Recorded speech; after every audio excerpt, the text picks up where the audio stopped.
एबे जो क्वेश्चन एवं आंसर डिस्कशन करूँ यह आपंकर प्रति एग्जाम रे आसूची तेणु यह आपंक बहुत इंपोर्टेंट आपण या भल भाव में देखूँ और क्वेश्चन गुड़िक मन रखुँ और आप यार आंसर देवाई ट्राए करूँ और आपण लास्ट पर्यंत देखी सारे पर आप केतोटी आपंकर ठीक होची मते कमेंट बॉक्स रे निहाती भाव में जनइबे। तेज चलते फास्ट क्वेश्चन कौन रही देखा केउ उक्ति गुड़िक ठीक सेंट्रोसोम केवल उद्भिद कोषरे देखा जाए प्राणी कोषर विभाजन रे सेल प्लेट देखा जाए प्राणी कोषरे ग्लाइकोजेन कोलेस्टेरोल और लेसिथिन देखा जाए नहीं। ऑप्शन ए बी सी कौन सीटी नुहे तो यार राइट आंसर होची ऑप्शन डी कौन सीटी नुहे। नेक्स्ट क्वेश्चन देखो कौन रही केउ गुड़िक उभय प्राणी और उद्भिद कोषरे देखा जाए यह हूँ आपण मानक मोस्ट इंपोर्टेंट क्वेश्चन केउ गुड़िक उभय प्राणी और उद्भिद कोषरे देखा जाए रसधानी कोषरस न्यष्टि उपरोक्त समस्त तो यार राइट आंसर होची ऑप्शन डी उपरोक्त समस्त माने रसधानी कोषरस न्यष्टि आपंकर उभय प्राणी और उद्भिद कोषरे देखा जाए या आपण मैंने भल भाव में मन रखिथे। केउटी उद्भिद कोष प्राचीर आकृति आयताकार बहुकोष विशिष्ट छकोणिया उपरोक्त समस्त केउटी उद्भिद कोष प्राचीर आकृति तो यार आंसर होची ऑप्शन डी उपरोक्त समस्त। नेक्स्ट क्वेश्चन देखो कौन रही केउ प्रकार कोषरे जाति भेदरे गुणसूत्र संख्या निर्दिष्ट उद्भिद प्राणी ए ओ बी उभय ए बा बी कौन सीटी नुहे तो यार राइट आंसर होची ऑप्शन सी ए ओ बी उभय। उद्भिद कोष प्राचीर क्या द्वारा गठित मोस्ट इंपोर्टेंट क्वेश्चन ये क्वेश्चन टी आपण मानक पई उद्भिद कोष प्राचीर क्या द्वारा गठित सेलुलोज लिग्निन वर्क्स उपरोक्त समस्त तो यार राइट आंसर होची ऑप्शन डी उपरोक्त समस्त। नेक्स्ट क्वेश्चन कौन रही देखो बड़ बड़ जलीय रसधानी केउ कोषरे देखा जाए उद्भिद कोष बीजाणु कोष प्राणी कोष कौन सीटी नुहे तो यार राइट आंसर होची ऑप्शन ए उद्भिद कोष।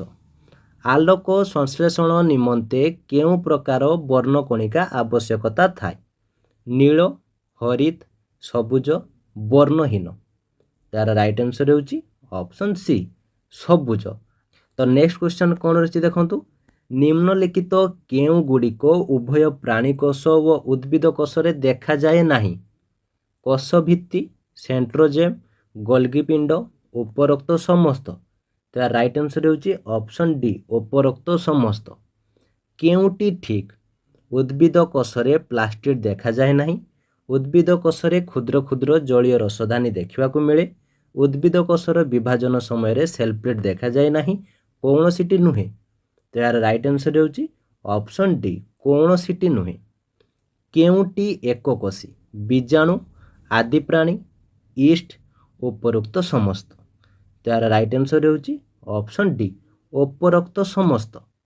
नेक्स्ट देखो उद्भिदर निम्नलिखित केउ कार्य प्लास्टिड साहाय्य करे खाद्य प्रस्तुति फूलर रंग पत्रर रंग उपरोक्त समस्त तो यार राइट आंसर होची ऑप्शन डी उपरोक्त समस्त। यही क्वेश्चन टी आपण मानक पई बहुत इंपोर्टेंट उद्भिद कोषर प्राचीर आकृति कौन आयताकार छकोणिया बहुकोण विशिष्ट उपरोक्त समस्त तो यार राइट आंसर होची ऑप्शन डी उपरोक्त समस्त। नेक्स्ट क्वेश्चन देखो कौन रही उद्भिद कोषर न्यष्टिर उपस्थिति केउठी केन्द्र रे कोष प्राचीर कड़कू मध्य भाग रे निन्यष्टि मध्य तो यार राइट आंसर होची ऑप्शन बी कोष प्राचीर कड़कू। शुक्र कोषरु शुक्राणु निर्माण करिबारे केउ कोष अंगीकार भूमिका गुरुत्वपूर्ण ribosome lysosome Golgi body centrosome right answer होची ऑप्शन सी गोल्जी बॉडी। कोष अंगिका गुड़िक जो छोट छोट अणु द्वारा गठित तार नाम कौन आरएनए डीएनए एटीपी कौन सीटी नुहे तो यार राइट आंसर होची ऑप्शन बी डीएनए। कोष अंगिका गुड़िक जो छोट छोट अणु द्वारा गठित तार नाम होची डीएनए। केउ प्रकार कोष वार्ता प्रेरण व ग्रहण कार्य करे स्नायुकोष पेशीकोष श्वेत रक्त कणिका कोष लोहित रक्त कणिका कोष तो यार राइट आंसर होची ऑप्शन ए स्नायुकोष। काहाकू जीवन अणु कहुए आरएनए एटीपी डीएनए କୌଣସିଟି ନୁହେଁ। ତ ଏହାର ରାଇଟ୍ ଆନ୍ସର୍ ହେଉଛି option C DNA। Next question ଦେଖନ୍ତୁ କ'ଣ ରହିଛି, କୋଷଗୁଡ଼ିକ ମଧ୍ୟରେ କେଉଁ କେଉଁ କ୍ଷେତ୍ରରେ ଭିନ୍ନତା ଦେଖାଯାଏ? ଆକୃତି, ଆୟତନ, କୋଷର ସଂଖ୍ୟା, ଉପରୋକ୍ତ ସମସ୍ତ। ତ ଏହାର ରାଇଟ୍ ଆନ୍ସର୍ ହେଉଛି ଅପସନ୍ ଡି ଉପରୋକ୍ତ ସମସ୍ତ। ନିମ୍ନଲିଖିତ କେଉଁ ଉକ୍ତିଟି ଭୁଲ? ସାଧାରଣ ଭାବେ କହିଲେ କୋଷର କୌଣସି ନିର୍ଦ୍ଦିଷ୍ଟ ଆକାର ନାହିଁ। କୋଷର ଆକାର ଉପରେ ପ୍ରାଣୀ ବା ଉଦ୍ଭିଦର ଆକାର ନିର୍ଭର କରେ। ଏହାର ସଂଖ୍ୟା ଉପରେ ଆକାର ନିର୍ଭର କରିନଥାଏ। Option A O B, B O C, C O A B C. ତ ଏହାର ରାଇଟ୍ ଆନ୍ସର୍ ହେଉଛି ଅପସନ୍ ବି, ବି ଓ ସି ହେଉଛି ଭୁଲ। ନେକ୍ସଟ କ୍ୱେଶ୍ଚନ୍ ଦେଖନ୍ତୁ କ'ଣ ରହିଛି, କିଏ ସାଇଟୋପ୍ଲାଜମ ଓ ନ୍ୟୁକ୍ଲିଓପ୍ଲାଜମକୁ ପ୍ରୋଟୋପ୍ଲାଜମ ନାମରେ କିଏ ନାମିତ କରିଥିଲେ? ପର୍କନିଜି, ସ୍ୱାନ୍, ସ୍ନେଇଡନ୍, କେଉଁଟି ନୁହେଁ? ତ ଏହାର ରାଇଟ୍ ଆନ୍ସର୍ ହେଉଛି ଅପସନ୍ ଏ। କୁକୁଡ଼ା ଅଣ୍ଡା କେତୋଟି କୋଷକୁ ନେଇ ଗଠିତ? କୋଷବିହୀନ, ଗୋଟିଏ, ଦୁଇଟି, ବହୁତ।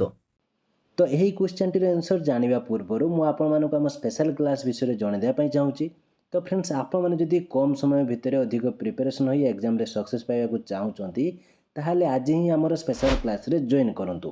ଏଥିରେ ଜଏନ୍ ହେଲେ ଆପଣମାନଙ୍କୁ ସିଲାବସ୍ ୱାଇଜ୍ ସବଜେକ୍ଟିଭ୍ ଏବଂ ଅବଜେକ୍ଟିଭ୍ କ୍ଲାସ୍ ସହିତ study material, free PDF, previous year question ସହ ହ୍ୱାଟ୍ସଆପ୍ ସପୋର୍ଟ ମିଳିଯିବ ଓ ଆପଣମାନଙ୍କୁ ଏହା ଲାଇଫ୍ ଟାଇମ୍ ଆକ୍ସେସ୍ ମଧ୍ୟ ଦିଆଯିବ, ଯାହାଫଳରେ ସିଟି ଏକ୍ଜାମ୍ରେ 100% ସକ୍ସେସ୍ ପାଇପାରିବେ ଓ ଆପଣଙ୍କର ଟିଚର ସ୍ୱପ୍ନ ମଧ୍ୟ ପୂରଣ କରିପାରିବେ। ତ ଏ କ୍ଲାସ୍ରେ ଜଏନ୍ ହେବା ପାଇଁ ଚାହୁଁଥିଲେ ଦେଇଥିବା ହ୍ୱାଟ୍ସଆପ୍ ନମ୍ବରରେ ଜଏନ୍ ଲେଖି ମେସେଜ୍ କରନ୍ତୁ, ନହେଲେ ଭିଡ଼ିଓର ଡେସ୍କ୍ରିପ୍ସନରେ ମଧ୍ୟ ଜଏନ୍ର ଲିଙ୍କ୍ ଦିଆଯାଇଛି, ଆପଣମାନେ ସେଠାରେ କ୍ଲିକ୍ କରି ମଧ୍ୟ ଡାଇରେକ୍ଟ ଜଏନ୍ ହୋଇପାରିବେ। ତେବେ ଚାଲନ୍ତୁ ଏବେ ଆମେ କ୍ୱେଶ୍ଚନ୍ର ଆନ୍ସର୍ ଜାଣିବା। ଆମର କ୍ୱେଶ୍ଚନ୍ର ଆନ୍ସର୍ କ'ଣ ରହିଛି? ଏହାର ରାଇଟ୍ ଆନ୍ସର୍ ହେଉଛି ଅପସନ୍ ବି, ଗୋଟିଏ କୋଷକୁ ନେଇ ଗଠିତ। ନେକ୍ସଟ ଦେଖନ୍ତୁ କ'ଣ ରହିଛି, କୋଷ ଝିଲ୍ଲି ଦେଇ କେଉଁ ଗୁଡ଼ିକ ଗତି କରିପାରନ୍ତି? ଶ୍ୱେତସାର, ପ୍ରୋଟିନ୍, ବଡ଼ ତୈଳ ଅଣୁ, କୌଣସିଟି ନୁହେଁ। ଏହାର ରାଇଟ୍ ଆନ୍ସର୍ ହେଉଛି ଅପସନ୍ ଡି କୌଣସିଟି ନୁହେଁ। ସ୍ନାୟୁକୋଷ ଦେଖିବାକୁ କିପରି? ବର୍ତ୍ତୁଳାକାର, କାକୁଡ଼ି ପରି, ଏଇଟା କାକୁଡ଼ି ପରି ହେବ, ବର୍ତ୍ତୁଳାକାର, କାକୁଡ଼ି ପରି, ଦୀର୍ଘ ଓ ଶାଖା ପ୍ରଶାଖା ଯୁକ୍ତ, ଆୟତାକାର। ତ ଏହାର ରାଇଟ୍ ଆନ୍ସର୍ ହେଉଛି ଅପସନ୍ ଡି ଆୟତାକାର। ନେକ୍ସଟ କ୍ୱେଶ୍ଚନ୍ ଦେଖନ୍ତୁ କ'ଣ ରହିଛି, କୋଷ ଝିଲ୍ଲି କେତେ ସ୍ତର ବିଶିଷ୍ଟ ଏକ ସୂକ୍ଷ୍ମ ଆବରଣ? 1, 2, 3, 4। ତ ଏହାର ରାଇଟ୍ ଆନ୍ସର୍ ହେଉଛି ଅପସନ୍ ସି 3। କ୍ଷୁଦ୍ରତମ କୋଷର ଆୟତନ କେତେ? 0ରୁ 0.5 ମାଇକ୍ରୋମିଟର, -0.5ରୁ 0 ମାଇକ୍ରୋମିଟର, 0.1ରୁ 0.5 ମାଇକ୍ରୋମିଟର, 0.5ରୁ 1 ମାଇକ୍ରୋମିଟର। ଏହାର ରାଇଟ୍ ଆନ୍ସର୍ ହେଉଛି ଅପସନ୍ ସି 0.1ରୁ 0.5 ମାଇକ୍ରୋମିଟର। ନେକ୍ସଟ କ୍ୱେଶ୍ଚନ୍ ଦେଖନ୍ତୁ କ'ଣ ରହିଛି, କେଉଁଟି କୋଷର ମୌଳିକ ଅଂଶ ନୁହେଁ? ରସଧାନୀ, କୋଷ ଝିଲ୍ଲି, ନ୍ୟଷ୍ଟି, କୋଷ ଜୀବକ। ଏହାର ରାଇଟ୍ ଆନ୍ସର୍ ହେଉଛି ଅପସନ୍ ଏ ରସଧାନୀ। ନିଃଶକ୍ତ ଡିମ୍ବ କେତୋଟି କୋଷକୁ ନେଇ ଗଠିତ? ଗୋଟିଏ, ଦୁଇଟି, ତିନୋଟି, ବହୁ କୋଷ। ଏହାର ରାଇଟ୍ ଆନ୍ସର୍ ହେଉଛି ଅପସନ୍ ଏ ଗୋଟିଏ। ନେକ୍ସଟ କ୍ୱେଶ୍ଚନ୍ ଦେଖନ୍ତୁ କ'ଣ ରହିଛି, କେଉଁଟି ପ୍ଲାଷ୍ଟିଡ୍ର ଏକ ଆକାର ନୁହେଁ? ଗୋଲାକାର, ଅଣ୍ଡାକୃତି, ଆୟତାକାର, ଚେପ୍ଟା। ଏହାର ରାଇଟ୍ ଆନ୍ସର୍ ହେଉଛି ଅପସନ୍ ସି ଆୟତାକାର। କୋଷ ବିଭାଜନ ସମୟରେ ସେଣ୍ଟ୍ରୋସୋମ୍ କେତେ ଭାଗରେ ବିଭକ୍ତ ହୁଏ? 2, 3, 4, କୌଣସିଟି ନୁହେଁ। ରାଇଟ୍ ଆନ୍ସର୍ ହେଉଛି ଅପସନ୍ ଏ 2 ଭାଗରେ ବିଭକ୍ତ ହୁଏ। ନେକ୍ସଟ କ୍ୱେଶ୍ଚନ୍ ଦେଖନ୍ତୁ କ'ଣ ରହିଛି, ମନୁଷ୍ୟ ଶରୀରର ବୃହତ୍ତମ କୋଷର ନାମ କ'ଣ? ବୃକକୀୟ କୋଷ, ଯକୃତ କୋଷ, ମାଂସପେଶୀୟ କୋଷ, ସ୍ନାୟୁ କୋଷ। ତ ଏହାର ରାଇଟ୍ ଆନ୍ସର୍ ହେଉଛି ଅପସନ୍ ଡି ସ୍ନାୟୁ କୋଷ। ନିମ୍ନଲିଖିତ କେଉଁ ପ୍ରକାର କୋଷରେ ଏକାଧିକ ନ୍ୟଷ୍ଟି ଥାଏ? ରକ୍ତକଣିକା, ମାଂସପେଶୀ, ସ୍ନାୟୁ, କୌଣସିଟି ନୁହେଁ। ଏହାର ରାଇଟ୍ ଆନ୍ସର୍ ହେଉଛି ଅପସନ୍ ବି ମାଂସପେଶୀ। କେଉଁଟି ପ୍ରାଣୀ କୋଷରେ ଦେଖାଯାଏ ନାହିଁ? Glycogen, କୋଲେଷ୍ଟ୍ରେରଲ୍, ଲେସିଥିନ୍, cell plate. ଏହି କ୍ୱେଶ୍ଚନ୍ଟି ଆପଣମାନଙ୍କ ପାଇଁ ବହୁତ ଇମ୍ପୋର୍ଟାଣ୍ଟ କ୍ୱେଶ୍ଚନ୍। ଏହାକୁ ଆପଣମାନେ ଭଲ ଭାବରେ ମନେ ରଖନ୍ତୁ, କେଉଁଟି ପ୍ରାଣୀ କୋଷରେ ଦେଖାଯାଏ ନାହିଁ। ତ ଏହାର ରାଇଟ୍ ଆନ୍ସର୍ ହେଉଛି ଅପସନ୍ ଡି ସେଲ୍ ପ୍ଲେଟ୍। जीवकोशरे अनियंत्रित संख्या वृद्धि जोगु केउं रोग होता है? एड्स, कर्कट, हेपाटाइटिस, इन्फ्लुएंजा। तो यार राइट आंसर होची ऑप्शन बी कर्कट। नेक्स्ट क्वेश्चन देखो कौन रही कोशर केउं अंशरे विपाचक बा एंजाइम संचित हो रही है? सेंट्रोसोम, राइसोसोम, रसधानी, प्लास्टिड। राइट आंसर होची ऑप्शन बी राइसोसोम। केउंटी राइबोन्यूक्लिक एसिड्र उत्पादन थली रूपे परिचित? यह मध्य आपनक पई मोस्ट इंपोर्टेंट क्वेश्चन। केउंटी राइबोन्यूक्लिक एसिड्र उत्पादन थली रूपे परिचित? न्यष्टि, निन्यष्टि, गोल्गी पिंड, सेंट्रोजोम। तो यार राइट आंसर होची ऑप्शन बी निन्यष्टि। नेक्स्ट देखंतु जहाँकि एटा बहुत टाइम आपनकर एग्जाम रे आसे, माइटोकॉन्ड्रिया को कौन कहा जाए? शक्ति केंद्र, रंधनशाला, नियंत्रित केंद्र, कौन सीटी नुहे? तो यार राइट आंसर होची ऑप्शन ए शक्ति केंद्र। केउंटी जीवकोशरे देखिबाकू मिले? सेंट्रोसोम, लाइसोसोम, ए ओ बी उभय, ए बा बी कौन सीटी नुहे? तो राइट आंसर होची ऑप्शन सी ए ओ बी उभय। कोश मध्यरे समस्त रासायनिक क्रिया को किए नियंत्रण करे? न्यष्टि, निन्यष्टि, डीएनए, माइटोकॉन्ड्रिया। तो यार राइट आंसर होची ऑप्शन ए न्यष्टि। कोश मध्यरे समस्त रासायनिक क्रिया को न्यष्टि ही नियंत्रण करिथाए। याको आपण भला भाबरे मने रखिथिबे। लोहित रक्त कणिकार आयुष केते दिन?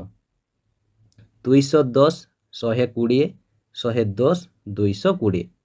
तो लोहित रक्त कणिकार आयुष हेउची 120 दिन, जहाँकि आम आरबीसी कहूँ रेड ब्लड सेल रोहित रक्त कणिका। तो ये जदि आपन को बेले बेले पचार दिए आरबीसी भी पचार दिए तो आपन या भल भाव मन रखु जे रोहित रक्त कणिका जहाँ आरबीसी से। नेक्स्ट देखो कौन रही निम्नलिखित केउं गुड़िक प्राणीकोशरे देखा जाए? केफालिन, कोलेस्टेरोल, लेसिथिन, उपरोक्त समस्त। तो यार राइट आंसर होची ऑप्शन डी उपरोक्त समस्त। मनुष्य शरीर केउं रक्त कणिकार न्यष्टि न थाए? श्वेत रक्त कणिका, लोहित रक्त कणिका, श्वेत रक्त कणिका और लोहित रक्त कणिका, उपरोक्त कौनसीटी नुहे? तो यार राइट आंसर होची ऑप्शन बी लोहित रक्त कणिका। नेक्स्ट देखो कौन रही निम्नलिखित केउंथिपाई जीन दायी? वंशगत गुण, देहर वर्ण, केशर रंग, उपरोक्त समस्त। राइट आंसर होची ऑप्शन डी उपरोक्त समस्त। निम्नलिखित केउं कोशरे माइटोकॉन्ड्रिया देखा जाए नहीं? मांसपेशी, लोहित रक्त, स्नायुकोश कौनसीटी नुहे? तार राइट आंसर होची ऑप्शन बी लोहित रक्त। केउं प्रकार द्रवण रे कोशरस गठित? सस्पेंसेड, क्रिस्टालेड, कोलेड, तरल मिश्रण। राइट आंसर होची ऑप्शन सी कोलेड। नेक्स्ट क्वेश्चन देखो कौन रही केउं प्रकार पक्षीर अंडा बृहत्तम कोश अटे? कुकुड़ा अंडा, कईछ अंडा, बतक अंडा, ओट पक्षी। राइट आंसर होची ऑप्शन डी ओट पक्षी। कहीं ओट पक्षीर अंडा सबुठारु बड़ होता है एवं यह एक कोशी होता है। निम्नलिखित केउं उक्ति गुड़िक ठीक नुहे?